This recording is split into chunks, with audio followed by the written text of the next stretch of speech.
Have you ever watched one of those documentaries on TVs or YouTube about self-made billionaires? And did you notice something weird? For real, they really don't about index funds.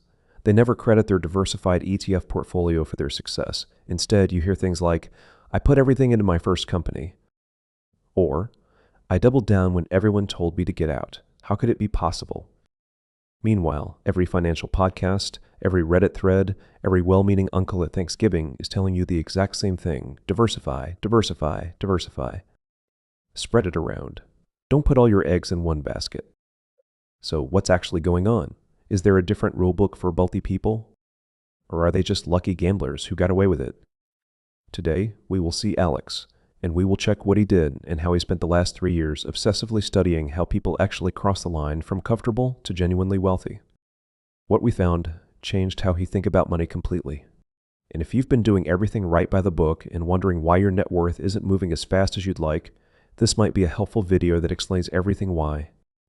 Part 1. The 2 definitions nobody talks about. Here's the problem. When most people hear the word diversification, they picture protection.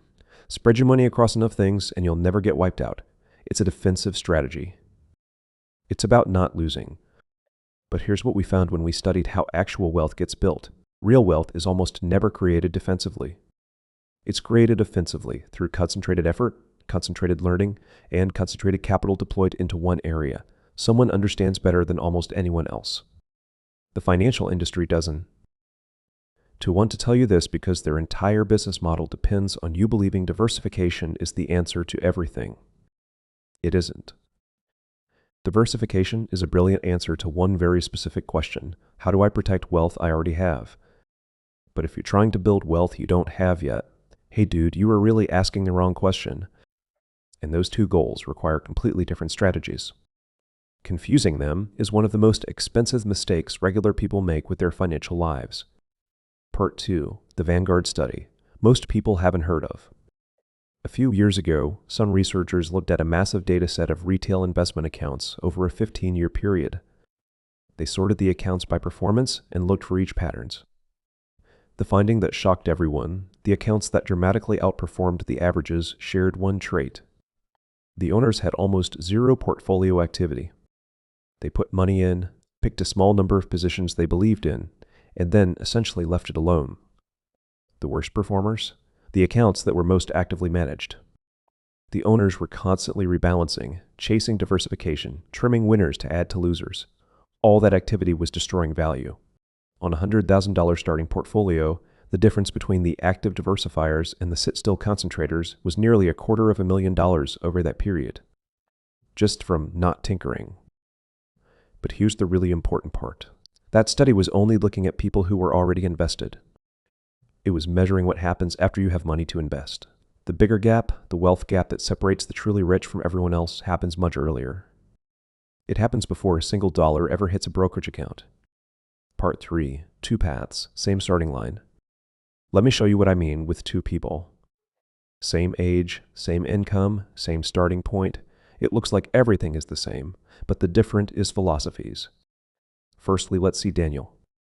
Daniel is a graphic designer in an IT company who's making $65,000 a year. He reads the right books. He maxes out his retirement contributions. He's got a balanced portfolio, domestic equities, some international exposure, a bond allocation because that's what his target date fund recommends. He's checking the boxes perfectly. Daniel will probably retire at 65 with somewhere between $1.5 and $2 million if markets cooperate.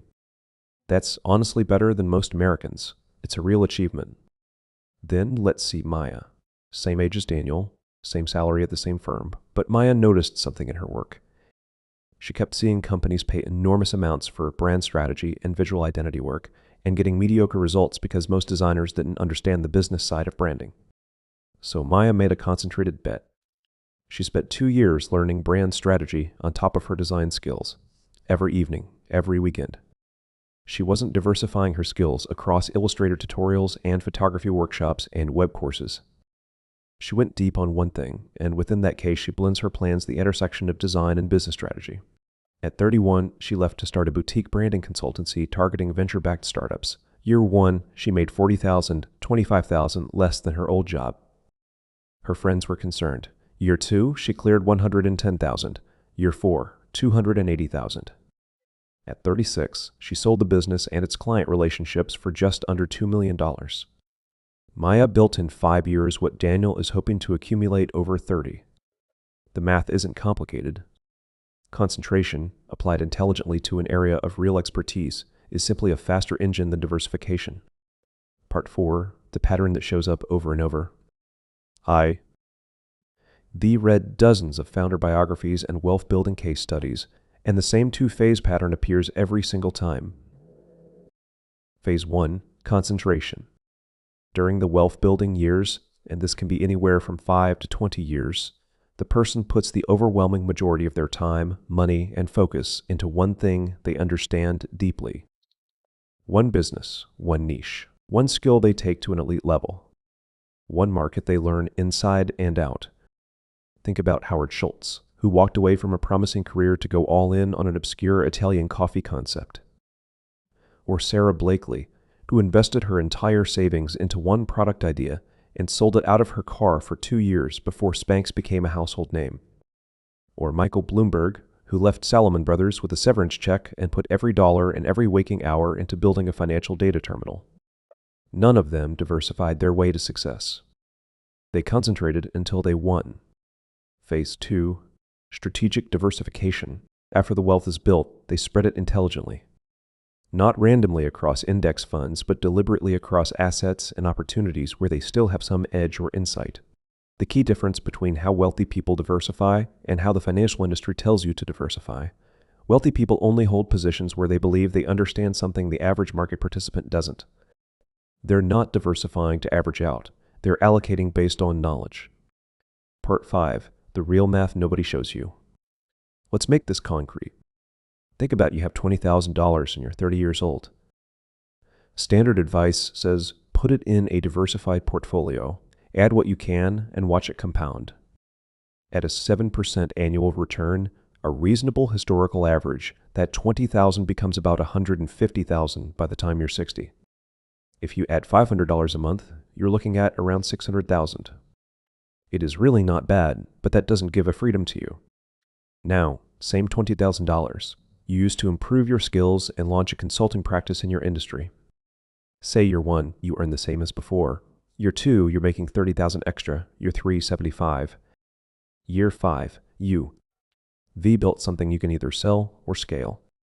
A 2019 study in the Journal of Financial Economics found that roughly 80% of high net worth individuals built their wealth through a concentrated position in either a business they owned or a specialized professional.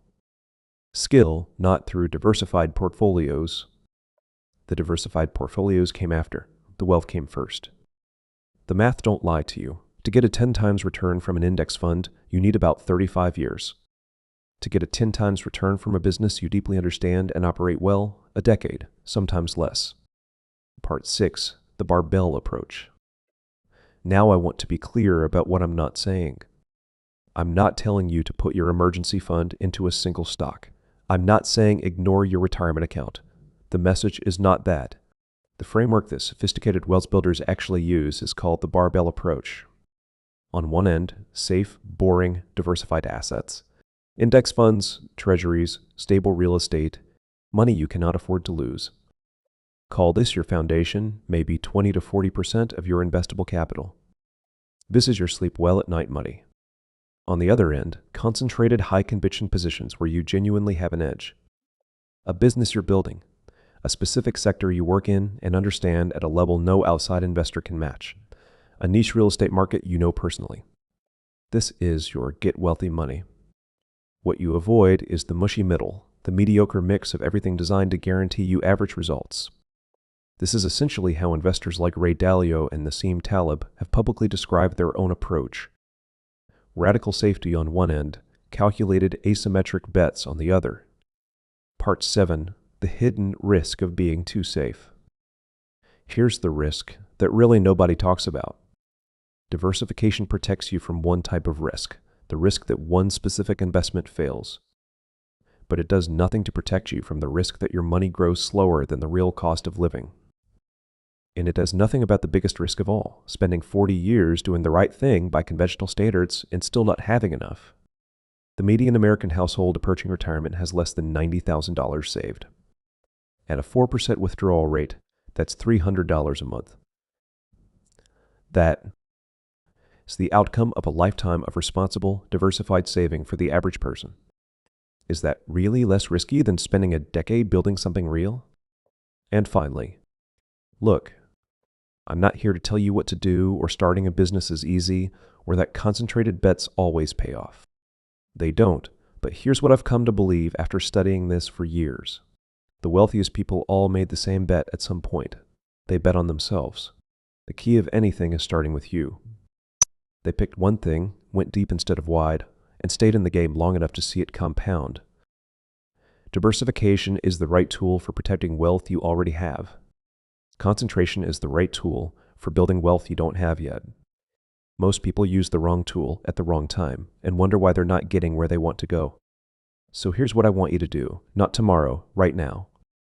Ask yourself, what is the one area in my professional life where I actually have an edge, knowledge, access, experience that most people around me don't have? That's your starting point. If this hit differently than the usual money content, please subscribe. Because this is the conversation I wish someone had started with me a lot earlier, and also thanks for your time, and have a nice day.